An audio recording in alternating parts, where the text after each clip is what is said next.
Indiana Jones. It's a podcast about Indiana Jones. Every movie, 1 minute at a time.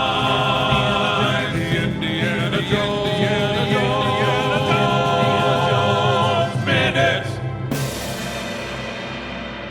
Welcome back to the Indiana Jones Minute, the podcast in which we celebrate and discuss the film Raiders of the Lost Ark 1 minute at a time. I'm Tom Taylor. I'm Pete Mummert. I'm Jerry Porter. And I'm Andrew Hawthorn from the No Time for Heroics podcast. Welcome back, Andrew. Welcome back. Thanks. It's good to be here. It is, isn't it? We're all I love having being fun. here. I never want to leave. It's getting a little dusty and painful, but it's still fun. Well, I think he's making fun of us. Oh, absolutely not. Wait, that's just what the kids in the playground said when they wanted to show me something cool. And they said it just like that. Oh, absolutely. Oh, no, totally, Tommy. You're cool. I Oh, never but want to now- leave. Now what I want to know is, what did they show you? Like, check out I this blocked awesome... it out. I got this awesome gold box with these angels on it. Here, check out. Look inside. Yeah. Stick your head in there. See what happens. It's a transmitter. Neat. I like transmitters. But now I'm a grown man, and I'm here to talk about minute 82 of Raiders of the Lost Ark for about 20 minutes. Minute 82 begins with a tower exploding and Belloc muttering, but not yelling, "Jones!" And it ends with Belloc getting into a convertible in the Ark Caravan.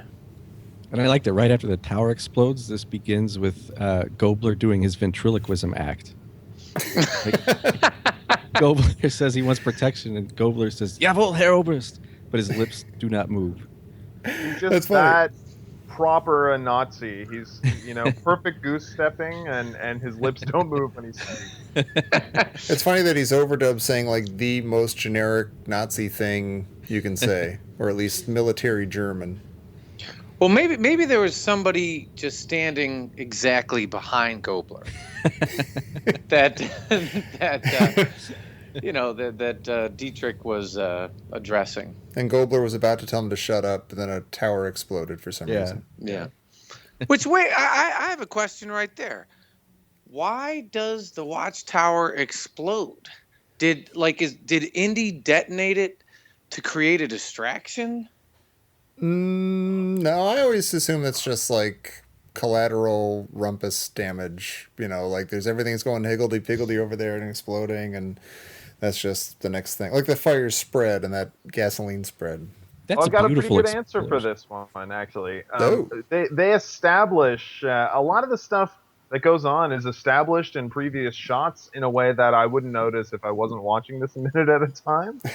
And when the fire ignites for the flying wing and it's moving over the field like that, in the grand shot where the final explosion happens, you can see all these gas barrels near the fire right under that tower set up. And they're nowhere near that tower for the fight, but there's clearly a lot of metal barrels like the ones that just exploded right under that tower. So I think Wow. they just aren't very good at being safe on this airfield and being like, well, we should probably keep this fire from our other gas barrels. They should learn to not put any gas barrels next to each other at all, because one of them's going to go up. And if Well, one goes out, it's an issue of containment there. I guess so. Like there's the further along we get in this movie and the deeper and deeper it is, I start to think there's just more Yahweh rumpus. Like it's just he's like, because that crossed my, although I see your point, Andrew, and I think that's a good one. I do. But when I was watching this, or Yahweh. I'm only just Or the Force, whatever. It's Or a very Yahweh. Yahweh explosion. It's a beautiful explosion. Like it goes up instantaneously. Like the entire thing ignites at the exact same time. yeah, and it's you get the impression that it whatever is detonated is at the bottom, the base. But then Yeah. immediately, as you said, Pete, like immediately the top part, the sort of thatched roof part of it is engulfed as well. And that is Burninated, as it were. Yeah, it almost might be like a burning bush type vibe. Now, see, to me, this is just action movie logic. So would you say that Yahweh is a character in like Die Hard or Rambo or The Terminator? Jerry? Yes, no, and maybe. I mean, he's a character in this movie. Okay. Ever since, our guest mentioned that, I was like, that's the most profound question I think we've had, at least for me. Yeah. I like, there's so, especially in this part of the movie where the ark's been disturbed, and I just, it's just Yahweh Rumpus. Yeah. Okay. It's just like the power of God or something. He's really angry at this point. He's blowing up their tower. This could be like the second Tower of Babel. I guess been. I kind of feel like if there's something inexplicable, it's Yahweh Rumpus. And and if it's a chaotic type thing, like this, and then obviously, there may be some other minutes coming up. I'm not quite sure, but where Yahweh might show his cards. Yeah. Well, it's interesting because people a while ago, it might have been the Alien Minute guys, were asking like, if the Nazis had been the ones to approach Indiana Jones for his expertise, would he have gone along with them? And if he did, he would have been screwed because it seems like Yahweh is not just helping Indiana Jones, he's also sticking it to the Nazis on purpose. Yeah, which is exactly like the original story of the Ark, which is like he's double dipping. Yeah. Right? He's causing problems for the Israelites, and then he certainly doesn't make Shishak's life like a bowl of roses. Oh, wait a minute though. If we go down this path, that means we're going to validate the Indiana Jones doesn't matter to Raiders theory because it's all just God fixing stuff for him along the way. Well, we're not there yet. Okay. It's a literal Deus Ex Machina. Yeah. Right. Every single minute. Do we think that Belloc is... Does it make sense for him to be like Jones? Like, is he jumping to conclusions like a crazy person? I love it. I think there is nothing more appropriate to the character Indiana Jones as he's been presented here than looking around at a ruined, burning mess and assuming that he was responsible for this. It is his calling card. And Belloc says it exactly like Jerry Seinfeld always says, Newman. Jones. Hello, Jones. Well, I think it goes to show you that Belloc knows his adversary. Well, sure. Because, he's right. Yeah. And he's probably also thinking like, I had to be Bond villain about it, didn't I? I couldn't just shoot him while he was down there. I had to seal him up and let him suffer, make a speech.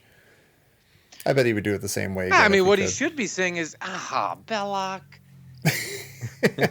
Belloc is characterized as totally in control, except for when he's encountering Jones or Jonesian elements like Marion that are kind of challenging that control. His theory of archaeology is, I'm going to get in there, I'm going to manipulate everybody, I'm going to have a plan and a plan B, and I'm going to come out smelling like roses with whatever I'm after. Whereas Jones's is totally, I'm going to take a sledgehammer to everything I see and not really think too hard about this. Just going to pinwheel my arms and hope for the best. Oh my gosh. He's the Curly of archaeologists. He's just going to run in there. Yeah. Oh, and speaking of whistles, Saul is running by. And he good for, I guess Yahweh, Jared will tell us, led him past that exact tent and sharpened his ears to canine sensitivity so he could hear that whistle in the middle of all that. Well, see, I know Jerry hates when I bring this up, but this just seems so like colonial, like Indy just doing like he's whistling for a horse. Oh, that's terrible. You might be right though. Yeah, I don't want him to treat Saul. But you know what? Saul has had a lot of ups and downs the last few minutes. Ever since the Well of Souls opening up. He degrades himself a little bit with that, you see, Indy, you see? And then, so Indy now is thinking of him like, all right, Saul, get over here. He's dealing with a lot of things, yeah. Yeah. Well, I mean, what do we think about the line, "Holy smokes, my friends, I'm so pleased you're not dead"? You know, yeah, that could easily be. I think if it wasn't John Rhys Davies doing it, it would be like, ugh, Yeah, okay. You're the super hyper, eager to please, foreign helper guy, and you're so excited with your pal. And yeah, but I don't know. He makes it work. Yeah, Well, he was hired because Spielberg was reminded of Falstaff from Henry IV and Henry V with him. Yeah. And that's a line you could see Falstaff basically delivering, like, "Wow, I'm glad you're not dead after a big disaster." He's that kind of guy too. I don't know about the holy smokes thing. I'm not sure he ever said that. That well, wasn't we were Shakespeare? wondering, like what I was thinking is, Sala really is pretty zen about this whole death thing. Yeah. I mean, he's like, "Holy smokes, my friends! I'm so pleased you're not dead." Yeah. And then we talked about this before with this character when Indy and he thought Marion had exploded in the back of the truck, and he has his time moves on. Yeah, life goes on, Indy. Yeah, Sav, right? In 15 minutes, deal. Oh yeah, he must have already way moved on from Indiana Jones. It's like, oh, I remember you guys. I'm working with this other guy now, though. Oh, you're those guys from this afternoon. How's it going? I remember you guys. It's better that you're not dead. I like that.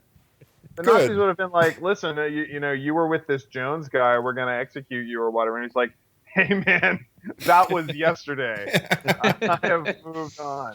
Life goes on, and so does Sala. Well, Fire he jumps away. right in talking about the Ark, and it's the Ark's going to be on a truck, and Yeah. that's and he jumps right in, and you're like, well, he either knows Indy really, really well because he's like, well, this guy doesn't care about anything or anybody. But listen, you know what you need? I know exactly what you want. Right. That Ark. Yeah. And Indy's so mad about the truck. Truck? What truck? Yeah.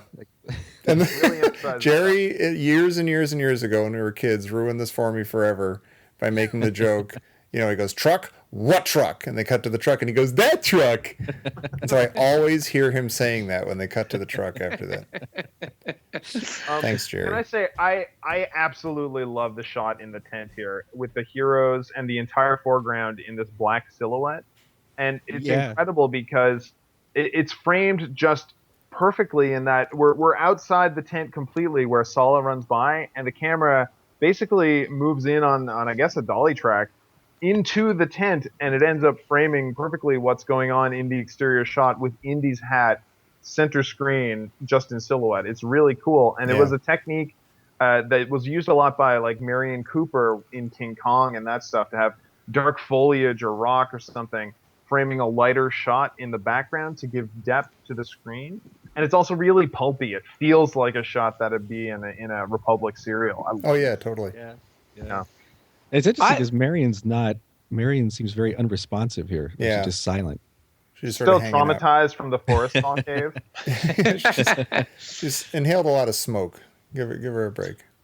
I was just in the background going, Yeah, we're not dead. I was thinking just this minute has a great, there's a great shout out to John Williams here because the Ark on that truck theme it's like this march, but it's in a 5/4 time, and it's like dun dun dun dun dun dun dun dun dun dun dun dun, and it's like a really strange cadence. And it's this march, but it's incredible. Like you don't even realize that it's sort of an odd time signature or whatever, and it's like a weird march or anything. But it's actually one of my favorite songs in the movie. It is really cool. And it really tells you like we've moved on now. We're in a new scene here. Yeah, and it's really mechanical. It sounds like okay, we've done the mythical in the cave. We've done the organic with like the big fight next to in the explosion. Now this is mechanical. This truck. And it really reminds me of the theme he did for the tank fight in Last Crusade. It was the same kind of really measured building kind of mechanical theme. It's really cool, and it signals exactly what you're getting into here. Yeah. There's a lot of vehicles driving in circles. Yeah, they make it very... This goes the whole back movie. to what Brett was talking about last week. Yeah. There's more of them. Can't get enough of those circles. So Circle what's of the... life. So like they drive... The truck drives around and all the local people kind of rush towards them. What's their plan? What's going on here? Do they want the Ark, or do they Are they trying to take the Ark back, or they just want to see it, or what's? Yeah, I don't know. There's something about Steven Spielberg movies, and maybe I'm only thinking of this and Close Encounters, where there's lots of robed people in the desert yelling stuff in a lot of scenes. But yeah, there seems like there's always like commotion going on, and like you're never quite sure what people's deal is. Are they excited? Are they angry? But yeah, I kind of think here that they're probably like, oh, geez, this just got real. They put the Ark of the Covenant in that truck and they're taking it away. Like, yeah, we dug it up and we helped them and stuff, but they're taking this precious artifact out of here now. We gotta, yeah. So yeah, I think they're probably like rushing it, like, hey, don't. They're use those like, guns either. Howard Carter, not again. Oh, now we got to get a ticket to London. Got to go to the British Museum if we want to see it. Well, I wondered if maybe it had to do, like, maybe there was some sort of foul play involved. Like, maybe the Nazis lied to them about what they were going to do with the Ark once they found it. And, because the Egyptians have been digging in Tanis for a while now. And, I don't know, maybe there's a backstory where they're like, oh, yeah, we're all going to, once we get the Ark with your shovels and, our organizational skills, we're gonna put it right here for everybody to enjoy. And Thanks, then Mr. Nazi. Yeah, and of course they box it up and they put it on the truck. I think it's much more elemental than that. I think these guys see the Nazis packing up and leaving, and they think they're not going to get paid. I've been digging in the desert for weeks, and all I'm trying to do is feed Salah's family, and all these guys are leaving. It's not fair. Yeah. I'm excited though, because this, like you say, this music is introducing us to probably, arguably the best sequence in the entire movie. This truck chase. I always feel bad. I realized as we were putting these together that back when the Star Wars Minute guys did the Phantom Menace, they were sweating and going, we've got 2 solid weeks of pod race coming up. It's going to take us 2 weeks to get through this thing. And now I'm like, hey, we got 2 weeks of truck chase coming up. This is awesome. I could watch this for 2 weeks, honestly. Yeah. I love how Belloc kicks it off here too. Like, yeah, he's holding the whole show up. Like he's like everyone's waiting on him. Yeah. And then he like jumps in. He's like, "Let's go! I'm here now." Yeah, well, come on, dude. You're the one holding up the show. Let's get the let out. Well, let's wrap this one up so we can come back tomorrow and talk about this awesome thing that's about to happen. Andrew, can you tell people where to find you in the World Wide Webs? Absolutely. You can find me at notimeforheroics.com or on iTunes or Podcast Addict or Stitcher or whoever you get these things under No Time for Heroics. And I'd love to see you over there. It's a great show. Everybody should check it out. I would second that. I was just listening to their Superman the movie episode earlier. Oh, yeah. And we may even have a little bit of a rivalry here with which John Williams score is better. Indie or it's hard.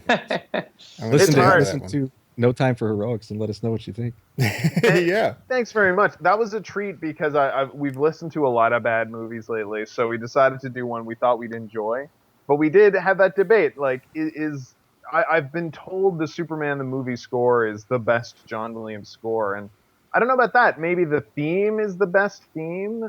I'd put it up there with anything else, but yeah, what do you guys think? Head over there and tell us what you think on that one. If you can read our minds, tell us which has the most perfect soundtrack.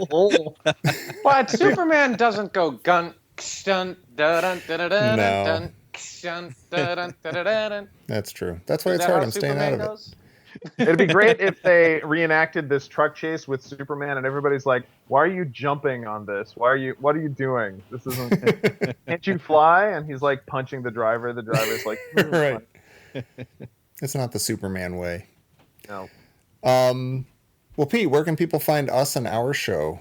You can find us and reaffirm how much you like our John Williams on Facebook. We've got a special page, Indiana Jones Minute and the Listener's Crusade, or you can find us at indianajonesminute.com. Please do all of those things and then come back tomorrow for minute 83. Is that right? 83? Of Raiders of the Lost Ark here on the Indiana Jones Minute. Truck? What? Truck? That truck. Jones. It's a different type of Jones. I think we need. I mean, I know we're ending the show, but I think everybody needs to acknowledge it's a different type of Jones. It's a totally different color. That was the tagline for Crystal Skull, wasn't it?